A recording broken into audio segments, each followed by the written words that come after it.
These kinds of events are always a weird mix of emotions where we are happy to see each other, those of us who haven't seen each other in a long time, and it has certainly been lovely seeing all these alumni come back and share their stories.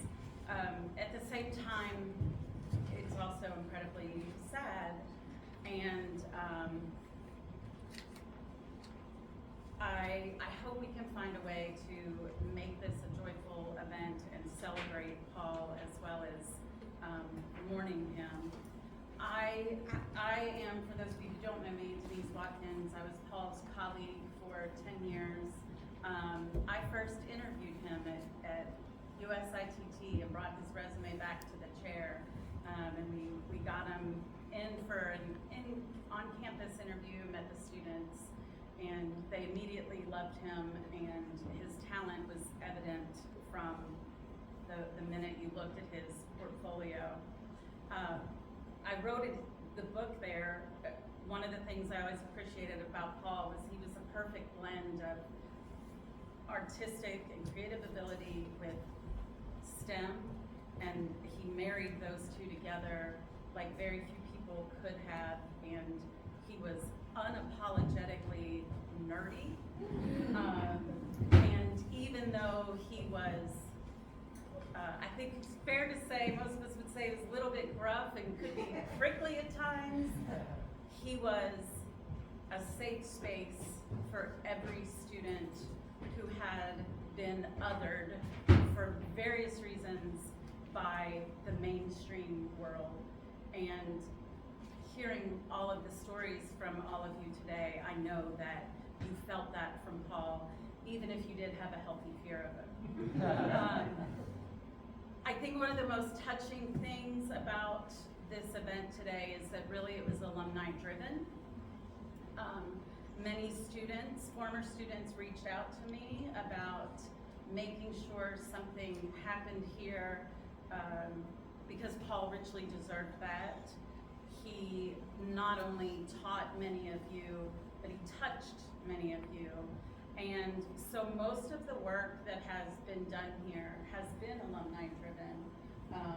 The decorations, the video, the flowers, the pictures, a lot of stories coming in from students, former students who could not be here.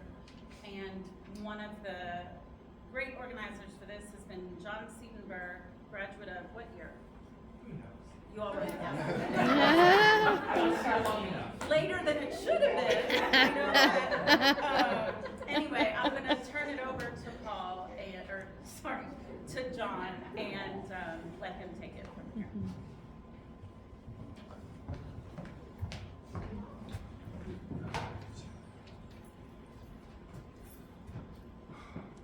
Good afternoon, everyone, and welcome to the Little Theater. Welcome home. We are here today not to mourn the loss of our friend and our mentor, Paul, but to celebrate a man whose dedication to his students shaped the lives of countless alumni here at MSU and beyond. I remember the first day I met Paul. I had been told Paul was one of a kind and had been warned not to do anything unintelligent for fear of his angry eyebrows appearing behind me. And I walked into this theater and I looked up at the booth, and he was shuffling things around as he usually was. And in that moment, I had no idea that I had met one of the most influential people in my life, my theater dad. "Hello, Mr. Denayer," I began. Before he responded, "Knock that Mr. stuff off, just Paul." For months, I would catch myself slipping up and saying, "Yes, sir," or Mr. Being the inventive mind that he was, Paul eventually came up with the perfect way to loosen me up and to stop my formalities. "Every time you call me sir, you have to say an adult swear word." He smiled like the Grinch. For those of you who don't know, an adult swear word is a curse word made by combining several choice phrases and adjectives to give maximum efficiency to your frustration. To my sheltered Christian younger self, this was quite the predicament. I didn't child swear, let alone adult swear. And how could I choose between respecting my elder and honoring his wishes? A few weeks later, I was given a job to do in the scene shop, and reflexively said, "Yes, sir," in response. And then I heard a low giggle behind me, and I stopped in my tracks. Slowly, I turned around to look at Paul. His eyes sparkled mischievously, and I said, "I don't think this one counts." I tried to protest, but Paul shook his head, "Go ahead," before settling into a comfortable position and waiting. I don't unfortunately remember what that adult swear word was that I said. I only know that Paul lowered his head, shaking it in a disapproving look, and said, "Oh, John, I've heard toddlers curse worse than this." Over the course of my oh-so-long career here at MSU, I was fortunate enough to remain an employee of the scene shop. Working so closely with Paul was better than any class I could have taken. I got one-on-one time with an artist who understood the value of ingenuity, creativity, and the unexpected. Over the years, we laughed as I would talk about my latest romantic failure. He would scold me when he found out I was skipping a class. He would reassure me when I was feeling overwhelmed or frustrated. I remember telling him that I wanted to try designing everything: scenic, lights, props, sound. Paul embraced my curiosity and my determination and made that possible. He saw my ambitions and encouraged them, even when he was overlooked, burned out, and running on coffee and anger. Paul never let things get too sappy or emotional. He was a squishmallow rolled up inside of a grizzly bear, a towering presence in this building with the jingling of his millions of keys announcing his arrival like the music of Jaws. He was always himself, an anchor for so many. His love for Star Wars and Star Trek, his hatred of Andrew Lloyd Webber, and his, sorry, I lost my spot there, and his pride in his nerd status made all of that untouchable. Nerds flocked to Paul, feeling safe to celebrate their favorite things with him. He didn't tolerate anyone talking badly about something that people loved. Can you imagine telling Paul that Doctor Who was anything other than genius? Paul's work as a teacher was everything I could have asked for. He was tough but fair. He wanted to help you understand something, even if it meant stopping what he was doing in the scene shop to take the time. I watched myself and dozens of other students in each class gain skills and confidence under his leadership. He refused to allow any student to accept ignorance on any subject, always encouraging you to stay curious and keep learning.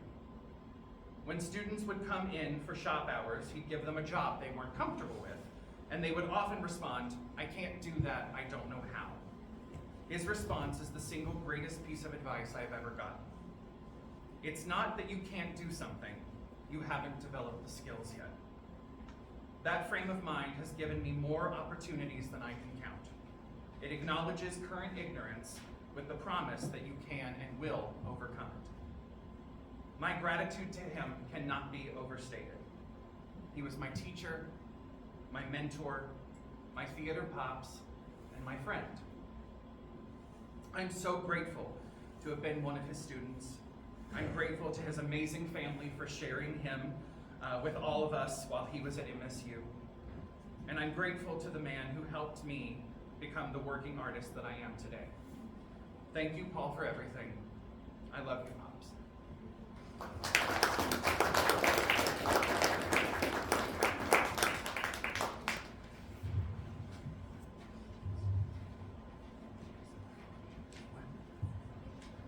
What does it say? Amanda.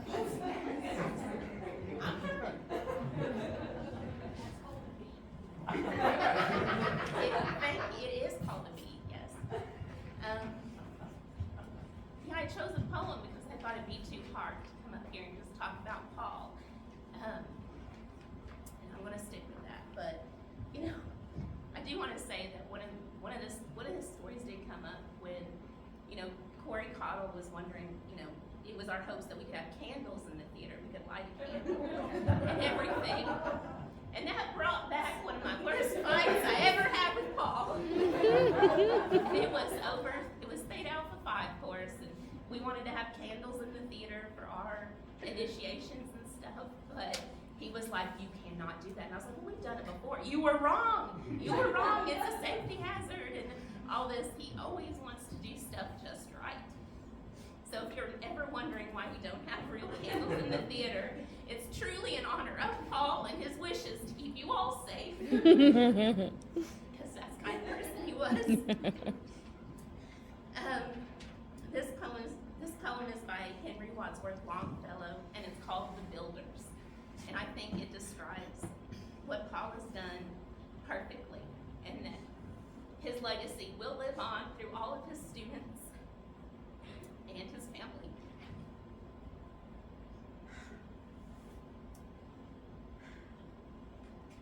All are architects of fate, working in these walls of time, some with massive deeds and great, some with ornaments of rhyme. Nothing useless is or low, each thing in its place is best. And what seems but idle show strengthens and supports the rest. For the structure that we raise, time is with materials filled.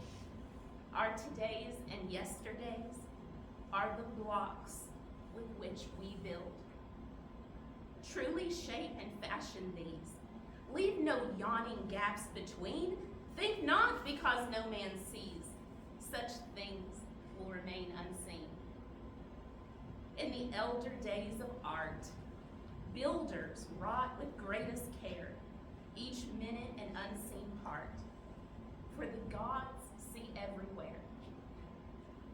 Let us do our work as well, both the unseen and the seen.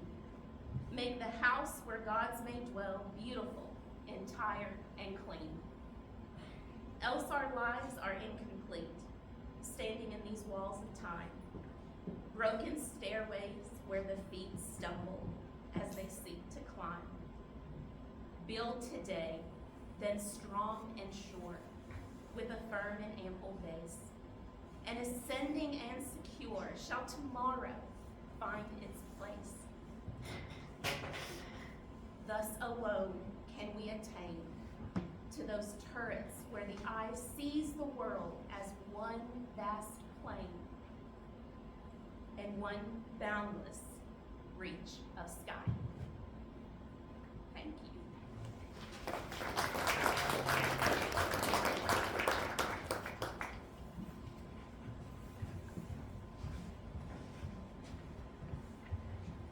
Hello, my name is Kayla Cookendorfer-Chapin.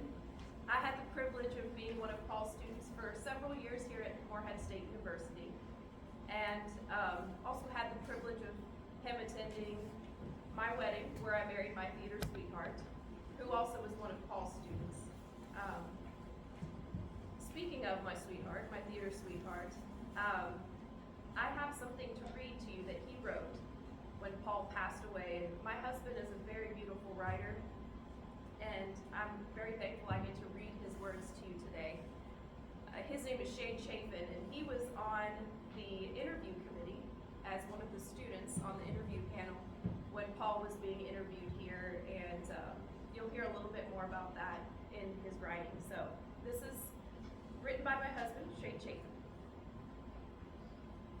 Theater isn't a hobby or something you did part-time. It's a lifestyle. We were in Breckenridge day, night, weekday, and weekend. Classmates became like family, and so do professors. We fought, we laughed, we cried, and we worked. Like many of my MSU theater alums today, I find myself reflecting on memories of Paul Denayer. I remember when I first met Paul, he was interviewing for his job in MSU. He came in with a lot of flash, multiple laptops displaying various designs, and a video he made of Imperial Star Destroyers from Star Wars. It was obvious to all of us theater students at the time that this man was talented. I remember Paul building a T-Rex over the weekend in his driveway for a show. A part of that beast was mounted in the shop. I really hope it's still there. I remember random moments in Kroger, conversing about Star Wars, talking best science fiction books in the loading dock, while he was wearing that trench coat he always wore in the early days. I remember calling him a Benedict Arnold over something, and he just shrugged and said, "I like being called a national hero." I remember a man who loved to use his fine adjustment tool, aka a sledgehammer, to fix set issues, and the same guy who jumped off the stage and buttoned to make sure I was okay when I went flying off the stage with the stripper pole from Chicago Musical in hand. In my defense, they just installed it that night and I got to test it. I remember a guy who walked with a million keys and jingled with every hard-pressed step and having an in-depth Doctor Who discussion at my wedding. I remember a professor who never stopped working, who gave and sacrificed so much of his time and health to make sure we had our sets, lights, were safe, and knew how to handle ourselves in his shop. The musical Hamilton had a line that said, "The man is non-stop." Every time I hear that, I always thought of Paul. He was the only person I ever met who worked 25 hours a day and 8 days a week. Mostly what I remember, though, is a single saying I heard him say multiple times a week and sometimes a day. "I'll sleep when I'm dead." Sleep now, Professor. No one's earned it more.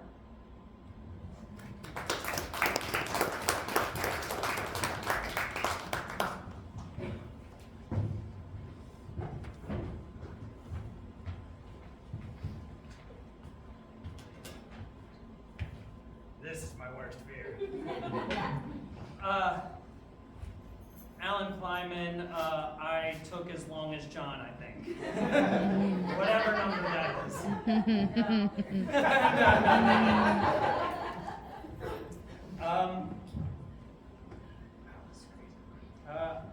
I have dreams about this. I'm back in school.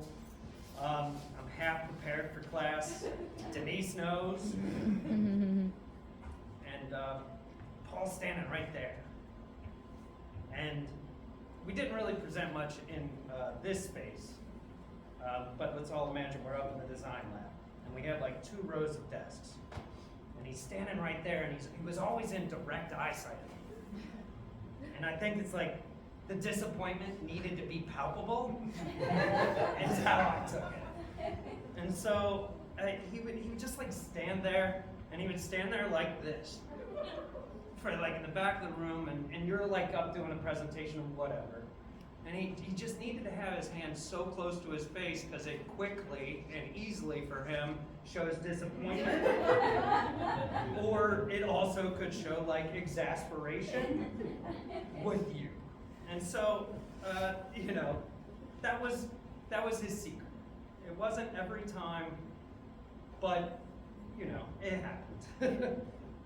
The timeline's rough. One of my first experiences of this was the collage project. I think it was the scenic design course, right?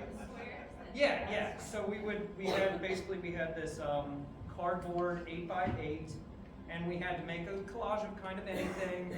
And then each week we would change colors in the pictures, or I think we had to like darken out some of the parts to basically what I realize now was like, in the same piece of art work each week, we found new perspective in the same piece of art. I was like, whoa, that's a great thing to realize now.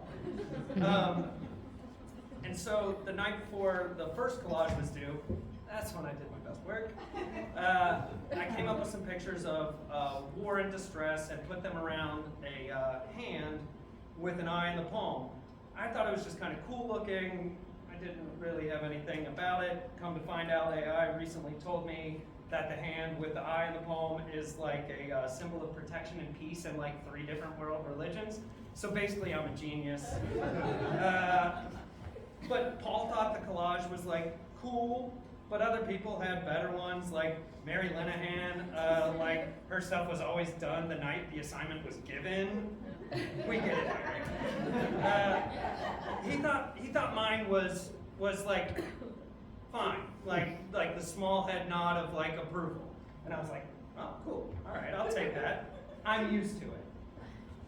And so we eventually made it to the final stage of the collage, and we took it and we had to take the flat collage and make it 3D. So we put a couple walls on it, and it was like an open cube that you could look into. And after a few, we'll just say sodas, I came up with the brilliant idea, needless to say, that the hand on there, I was just gonna turn it into a glove and then put my hand in the project and then just like hold it so it doesn't look like my hand's in the project. And I was like, oh, I got it. And so I take that and I did get it. I go up to present, and you know, this mild head nod of a project that I had going on.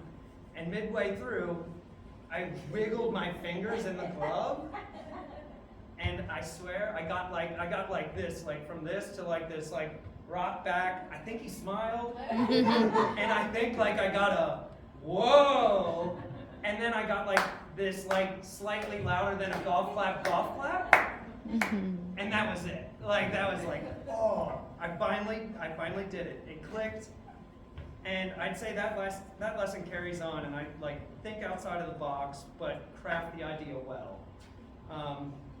After this, I decided to play to Paul's unique lens of the world. My sketchbook, which was for props class, was that props class? My sketchbook for props class went from like a Coca-Cola can that I was drawing in Dr. Bob's class, right before Paul's class, to like a samurai sword dripping into a puddle of blood. And then in props class, I built a blunderbuss, which is a pirate shotgun. Come on, that fits. And then I also made a road-killed possum that is still hanging in the shop. Crazy. Inspiration comes from some dark places, but sometimes out of darkness comes more golf claps and smiles, and that's what I started seeking. I often say I owe it all to Paul. It's partially true. You all, truly, and theater changed my life. Paul was my main guide into this funky world of technical theater. What he gave us all was so much damn light that we can still see. For that, thank you, Paul. Thank you for the humor, spelled with too many U's.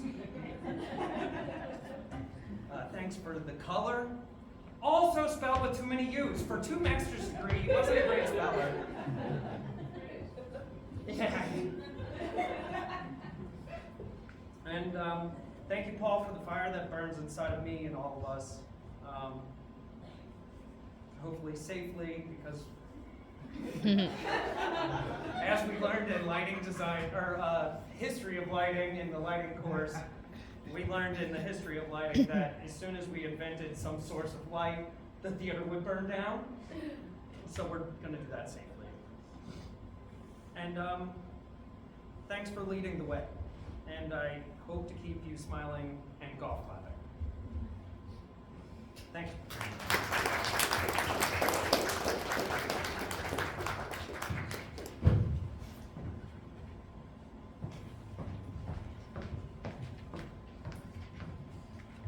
We wanted to be sure to open the floor to people to give them time to share.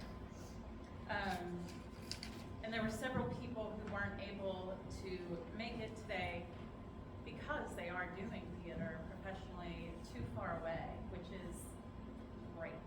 And Paul would have loved that they couldn't make it because they were working too hard to get here. Yet there was one person in particular I wanted to be sure to share from, because I know that she and Paul had a really special relationship. In fact, if I'm not mistaken, Kelly, you can correct me, that Katie Dennis often went to, while she was in Florida, Right. made a point to visit Paul, and I think all of you. Yeah. And so she did send me some words to share today that I'm going to pass on. It pains me more than I can articulate to write these words. Paul was my theater ohana, theater dad, mentor, and friend. It's strange to think Paul was only at MSU my first 2 years, because it really did feel like I'd known him my entire life. Before coming to MSU in the fall of 2012, I had dreamed of being a pediatrician because I wanted to do something that helped people. But coming into the theater department, meeting Paul and my other theater professors, taught me that there's more than one way to do that. You can change lives for the better by making art. Paul made me a better designer, a better artist, and a better person. He gave me the tools I needed not just to survive in the arts, but to move through life with empathy and compassion. As the 12th Doctor regenerated into the 13th, he said, I know, Katie would include that. Always try to be nice, but never fail to be kind. And I think Paul tried to live by that even when he was grumpy, tired, and overworked.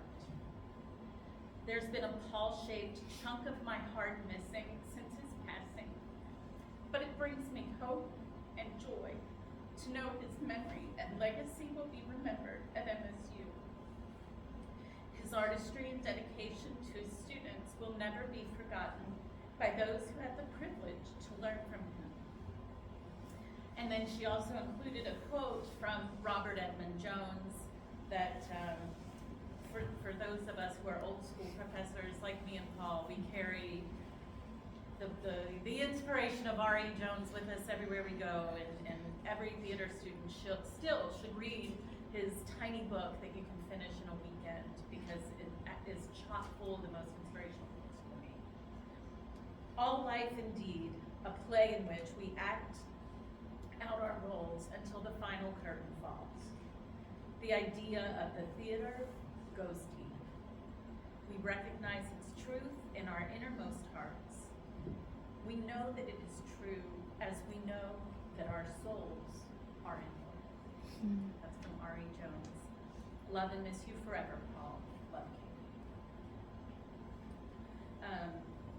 So we wanted to open up the floor for those of you who, especially who traveled long distances, to share a memory. Paul, we thought about 30 minutes. Although we're not gonna shut it yet. There's no gong.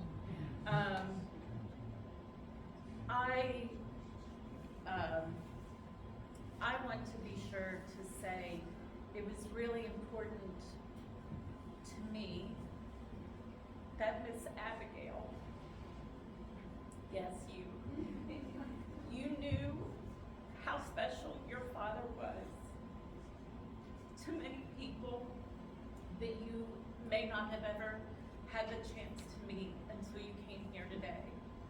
He was loved, and I know how deeply he loved you. And we will carry him in a little piece of you, I think, with us.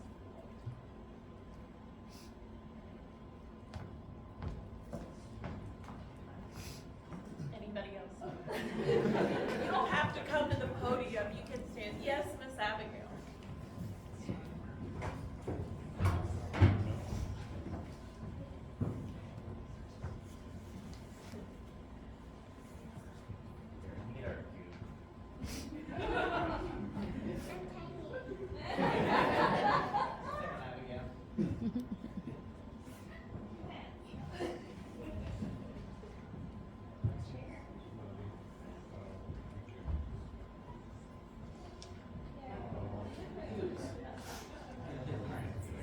Corey.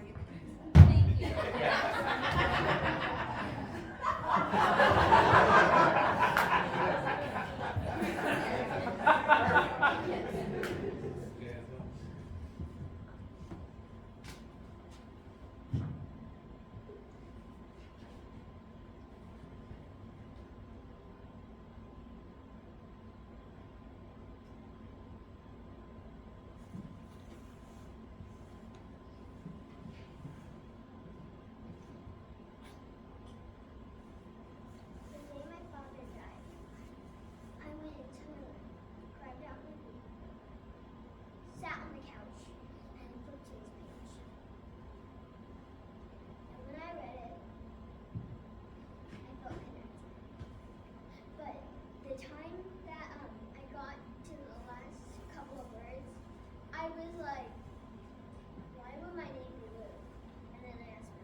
guys. Most of you guys know me. My name is Marshall Pierce. I was fortunate enough to be one of, if not the last, lighting student of Paul's here. And like I was talking with John earlier, working with Paul was a crucible. It was, and you couldn't let it crush you. You had to become that diamond because he knew that's what you could become. He wouldn't settle for you to do less than what you could do. And as I reflect on my years through Moorhead, through everything, Paul's just the brightest shining star. I have two memories. One, I remember when we were doing Godspell, and he wanted to use literally every lighting instrument that we had. And we went up to the DL, and he went on the floor, in the back corner, reached underneath and pulled out something from like a lighting instrument from the 1950s. He's like, perfect, this will do it. I think we had 238 lights from like here just to there, so every single inch of the bars were covered. When must have been when we were doing Oedipus. When we were doing Oedipus, Paul and I both were staying up very late. And I remember I had stayed up late the night before doing the design work, much like Paul had done. And I was like, and I fell asleep in the green room, much like Paul had in the past. And I fell asleep on the couch. And everyone let me pass. And I remember Paul even seeing me from people telling me, like, he went up and he told everyone, like, leave Marshall alone. He needs to sleep. Well, my big was running late that day. He didn't hear any of this. He woke me up. He's like, what are you doing? You're going to be late to Paul's class. I'm like, aren't you late to Paul's class? And we both run upstairs. And I go in and I take one step into the classroom. And he says, no, get out. I'm like, what? Go to bed. I'm like, what? Nope, out. And I'm like, Paul loved all of us. And I think we all just hope to aspire as many people as he could.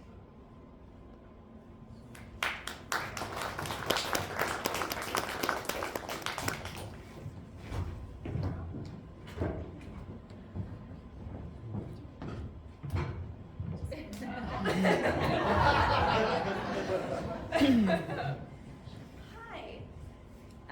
Raise your hand if Paul shoved your face into the eye wash station. Oh, great. You tried to hit it 4 times. I didn't think so, because so the first time was legit. I was closing a paint can, it splashed up straight into my eyeball.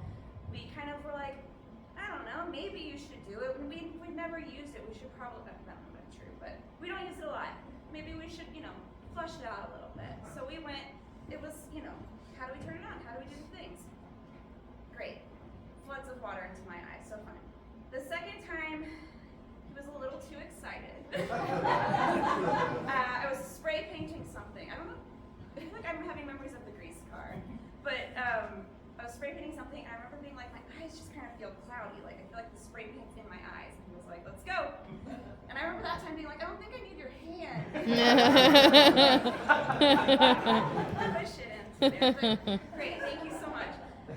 The last time was because I was eating KFC, and gravy got into my eye. And I remember being like, no, like, it's fine, it's just great. Like, it's not a chemical. It should just, like, come out of my eye. And I remember him, like, being like, no, we got it. And again, I was just like, I don't think it needs to be this much. But it's there for my safety. I also have a strong memory and a scar. One of, I think, finals of my last year, I was in the green room with, like, my cutting mat and, like, a X-Acto knife, and I remember slicing straight into this little finger. And he was doing, I think it was lighting final, and so I walked up into his room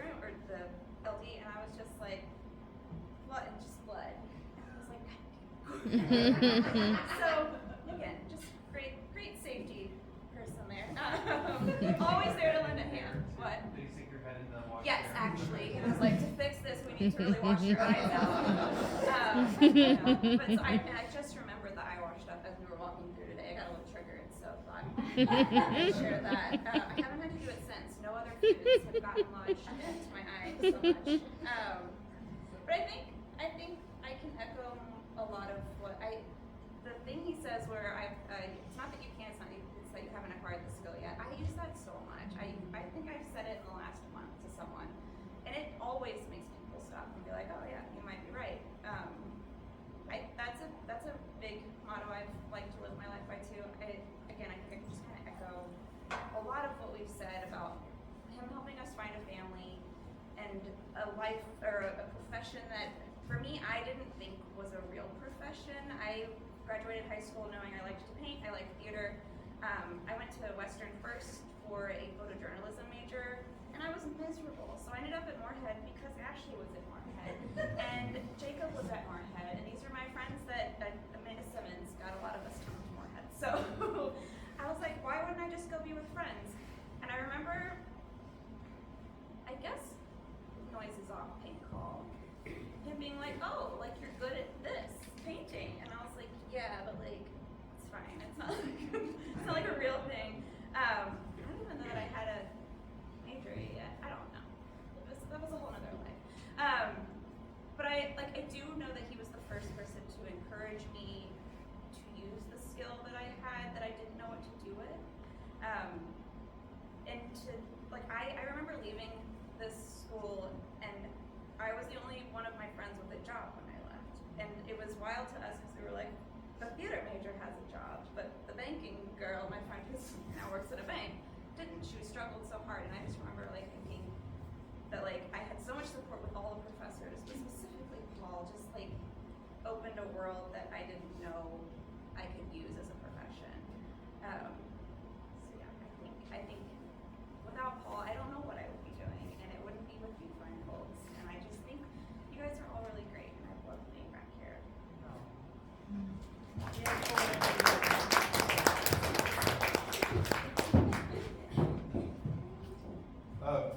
I'll try to make this quick. My name's Kevin. Marshall reminded me, I can't remember, was there a name for the old rickety wooden ladder that was super tall? Woody. Okay, Woody. I remember being down in the other theater down next to, yeah. In Button, and I just remember Paul just had, yeah. I didn't go near, a little older than the rest of me. But he made you get up on that ladder if you were working on sets, regardless of if you wanted to or not. He's like, you gotta get up there, it's part of it. And I just remember you being at the very top of this thing trying to do something with the light.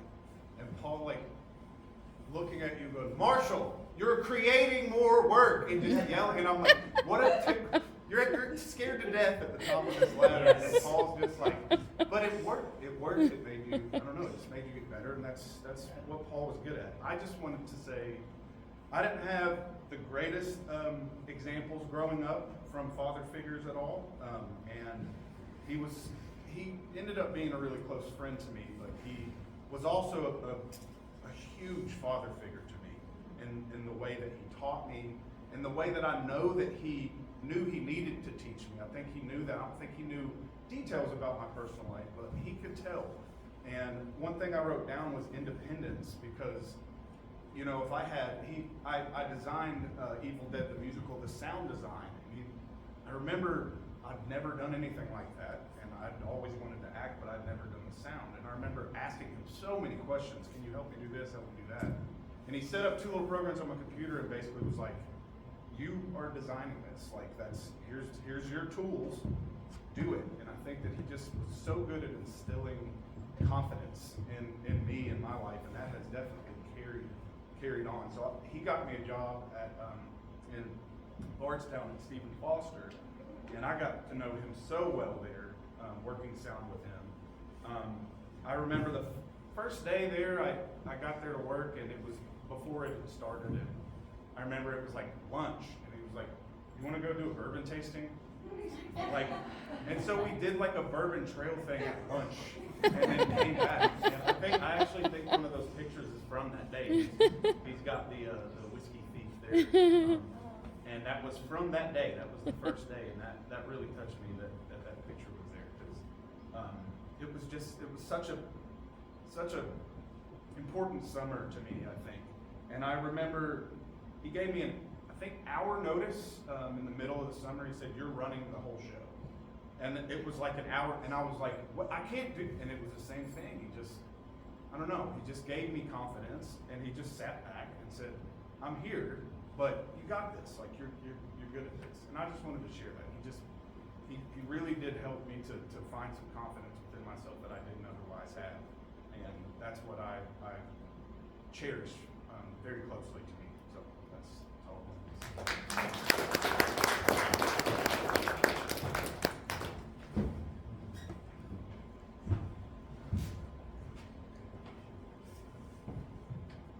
I have to make a confession with the whole fire thing.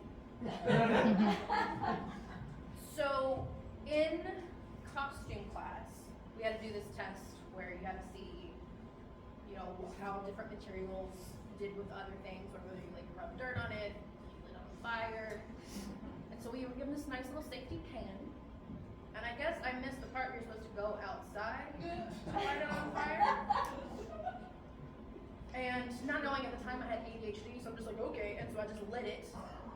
And then all of a sudden, Katie Dennis is in front of me going, "What are you doing?" I'm like, "Obviously, I lit something on fire. Get out of the way so I can get out of here." I can't let anyone else know about this. Of course, it got to Paul.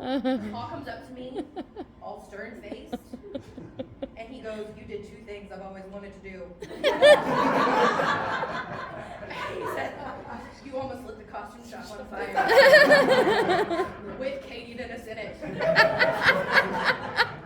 And I've heard multiple times of him saying no fire in the theater. I'm like, "So you're good with fire everywhere else?" He goes, "Don't do that again." I'm like, "Got it." I'm like, "When can I do that again?" Because I liked fighting with Paul in a certain healthy amount. We liked going toe to toe. One of the times being is that I had to take his intro to theater class. I had already taken fundamentals of theater. But they told me I had to take this again because with my minor, they're like, "You can't use this humanity class. You've already, you need to have another one." Like, it's the same class. They've just given it a different name. They're like, "Oh, well, you gotta do it." And so I go into class, and he comes in with all these non-theater people who are just there for the community sports. And he's doing his spiel, I see walking in, and he sees me and goes, "What the fuck are you doing?" So I'm sitting there, I'm like, I'm not gonna back down right now. So I'm like, obviously, I'm taking this fucking class. What the fuck do you think I'm doing here? And of course, this is when I first met Zach, and he's a freshman, and he's just sitting there going, and he's just shrinking. And so, and from all these other people are just like, is how this is gonna be? Because maybe I need to rethink this. And so that was everyone's first introduction to Paul when he comes in, all professional. And then he sees me, and then it all went out the door. And I think that's kind of just how he was, is that he knew what all of us needed as a professor.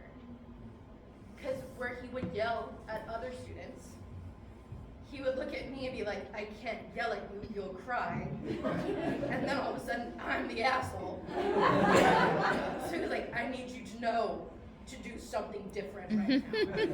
And go find what that is." And then we would be okay. But it's kind of hard feeling okay without him. Because I never really felt as I did with some other people with him. I never felt inferior. I never felt less than. He would just make you look at things differently. So when we did our project with the 8x8 square, and I had all these upperclassmen telling me, "You did it wrong." They're like, "Your picture should be bigger, it should be like this." And so I would go to him just like, "I did it wrong." He goes, "How?" He goes, "Did you do it?" Yeah. He goes, "Are there pictures on that board?" Yeah. He goes, "Is it in an 8x8 square?" Yeah. He goes, "What did you do wrong?"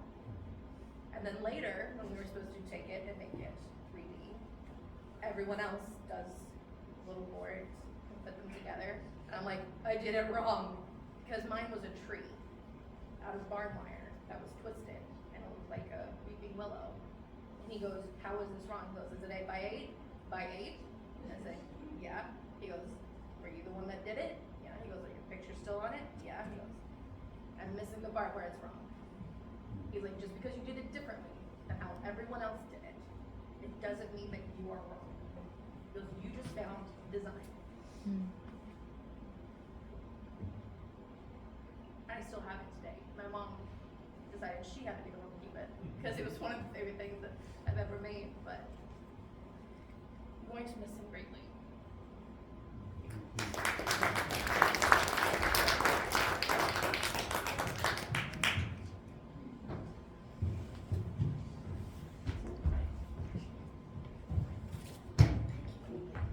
It's really interesting to be here with different groups that Paul impacted. And I say that because some of you missed the transition from former faculty to the faculty that you knew. I was here in that in-between time, partially because I lived here, partially because I was involved in the theater as a high school student. Questionable, highly questionable. But we, those of us who had Paul, also had Denise. We also had Greg. We had Dr. Bob Lilray. We had the pinnacle of this theater department. And it is incredibly important that when you carry that with you, you know that we had the best that has been. We had people who were telling us to try harder, to do more, but who were also supporting and learning and growing with us. We put on the best productions ever. Paul built Italy. He built Italy. Like, there were cobblestones and buckets that worked in Napoli. Like, he created that. Comedy of Errors, highly questionable interpretation. I can speak because I was in it. But that set was a playground. And there's so many that were before and after that. Those were the ones that I was in, so I can speak of. We had the best, which makes it the hardest. Everybody telling stories about Paul teaching them all of the tech stuff. He pretty much told me to stop trying. And that's okay, because I wasn't that good at it. I preferred acting. I preferred the history aspects of things. One time he made me cry. On purpose. Because I was sweeping the floor wrong before the dance show. And again, going back to safety. And I was like, I am too important to sweep this floor, Paul. I wasn't. But there was this mentality, again, like coming from the old to the faculty that was here whenever a lot of you got Paul. You are one thing. You are an actor. You are tech. Actors and actresses are more important than tech. Paul took away so many of those prejudices that were built into theater in some ways. And with me, like, I didn't care if I got all of the roles. I did a really good job doing props for Spitfire Grill, except I should have hand-dyed all of the letters so that they looked like they had been in the mail. Put stamps on them. I remember that criticism forever. The rest of it was really good. I shellacked bread. And he was like, what are you doing? And I was like, shellacking bread. But Paul broke that stereotype, even within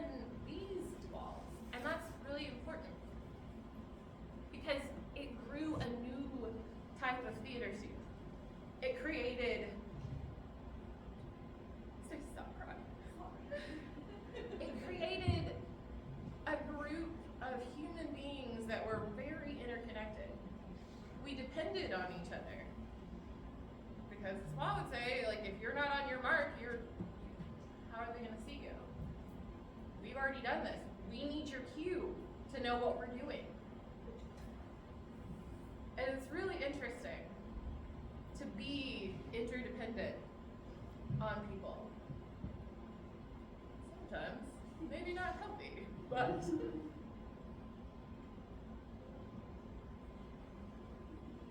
outside of theater, we went to New York as a group of students.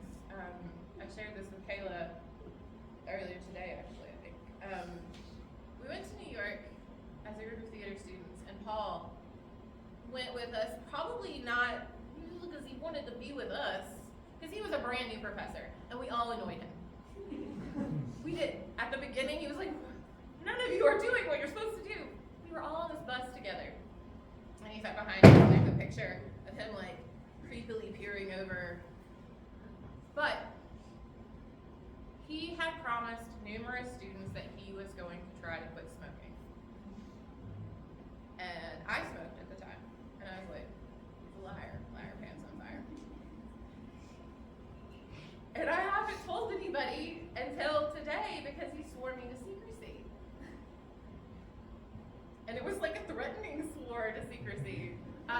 I went out of the hotel for a walk at night in New York, 19, why not?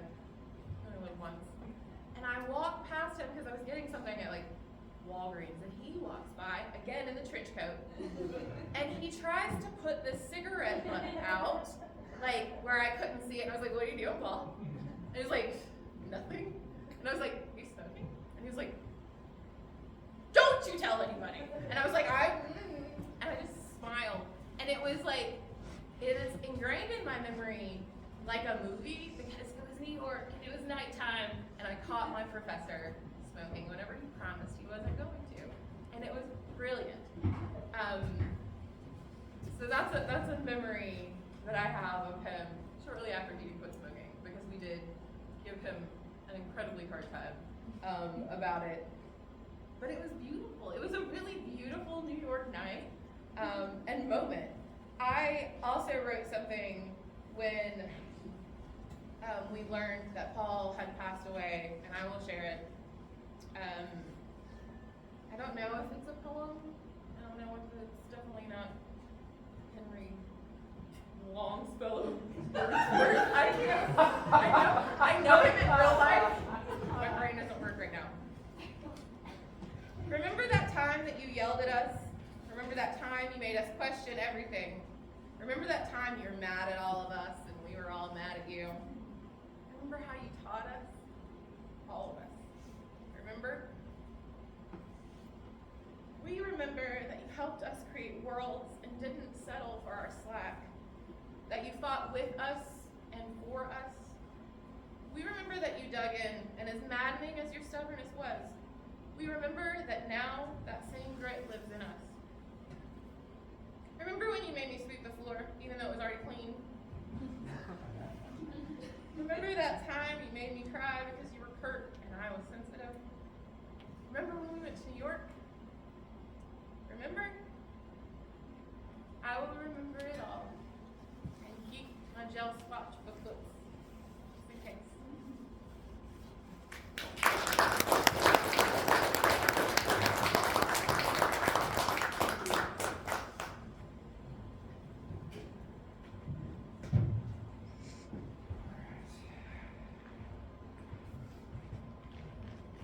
Hello everybody, I'm Gregory Picklesheimer. I've only got a chance to know Paul Denayer for one semester. So the first semester I came to Moorhead, he was leaving. But I don't have a lot of memories, funny memories of Paul. But there is just one. It was during the show, The Boys Next Door. I was playing as Barry Klemper, and I was at this side of the stage, and there's like a seating bank, and I'm behind the curtains, I'm pacing, you know what, I'm just gonna act it out for you guys. So, during any show I'm in, I'm always going over my lines, because I don't want to miss one word. So, behind the seating bank, I'm just pacing, I'm just writing the words on it, grabbing my breath, and I'm pacing, and of course, probably got heavier footsteps than Frankenstein's monster, but and I'm just pacing, and this is what I hear. Stop making so much noise. And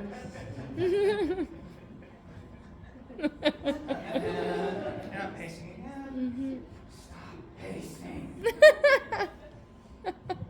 Behind you. For God's sakes, look up.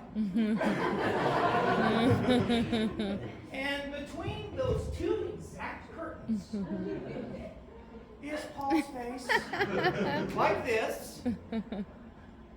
Stop making noise. If I can hear you, the audience can hear you. You're gonna do fine. Just stop making noise. And I'm trying to keep this G-rated. Like Alicia. Dropping so many F-bombs. I'm looking at a kid here. I have standards, okay? And at the time, I didn't think this. But for some reason, now that I look back at it, I couldn't help but think,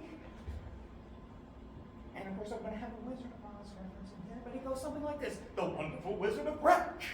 It's just him having his head through the curtains. You couldn't help but think that. And now you're never gonna get that mental image out of your head. But I just could not forget that for anything, and it's one of the things that just reminds me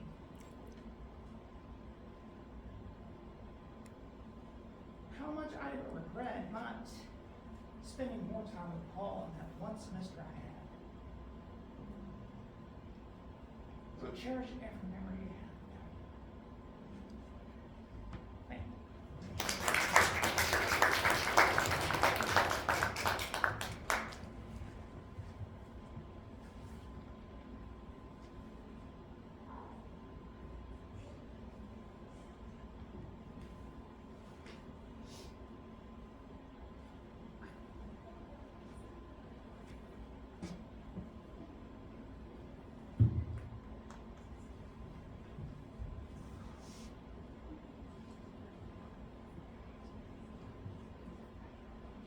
Hey John.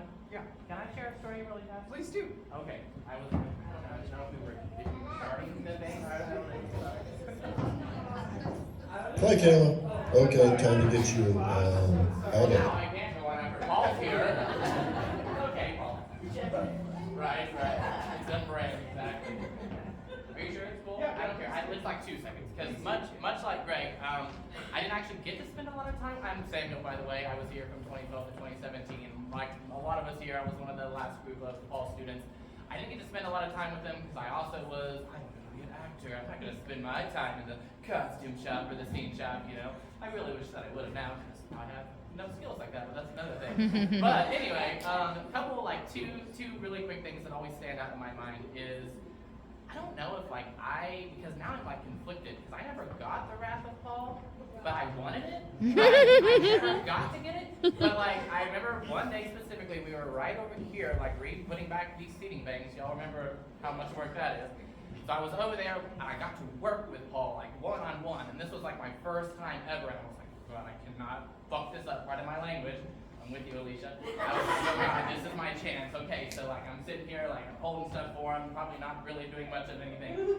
And we had this very small, I wouldn't even call it an altercation, but like he had said that I didn't do something that I thought that I had done. I was like, well, I did that, Paul. And he was like, no. And I was like, well, Paul. And then I just saw Sam. And I just went, okay. And then I thought to myself, was that it? Was that almost it? Maybe I should have pushed a little bit more. I don't know. But then another, so that was close. That was as close as I got. And then The second memory that I have is we were doing the Laramie project, and it was the strike for that. And we were all out here cleaning stuff up, and there was this guy, I don't even know who he was, he didn't really do theater with us, but he was like in the show or something. And he was like, I think he thought that he was Paul, because he was like screaming at us, screaming at me, screaming at everyone, and specifically me. I don't know why he didn't like me or something, but he just kept chewing my butt over everything. You're not taking this up right, do this, do that. And I remember finally, like, Paul stopped in the middle of the floor and he said, do you want to say please to him? And I was like, oh shit. Paul's on my side. I got Paul's man on my side now. So I just remember thinking that I was the shit after that. I was like, Paul's on my side, man, he's my buddy. And then that was it though, that was it. I got to see a lot of his work, a lot of really great things. And I will say this too, this is one thing I forgot I wanted to say. Even though I didn't get to work a lot with Paul one-on-one, and God, I regret that so much because God, I could have learned so much. What I have taken from him though, and I'm sure we can all agree to this, is any sort of theater that I have worked in beyond this, I compare everything to Paul. It's always, Paul wouldn't have done it that way, or, oh, Paul would have had this fixed way by now, or Paul would shit if he saw that, you know? So, if anything, he's always with me, so thank you, Paul, and, yeah.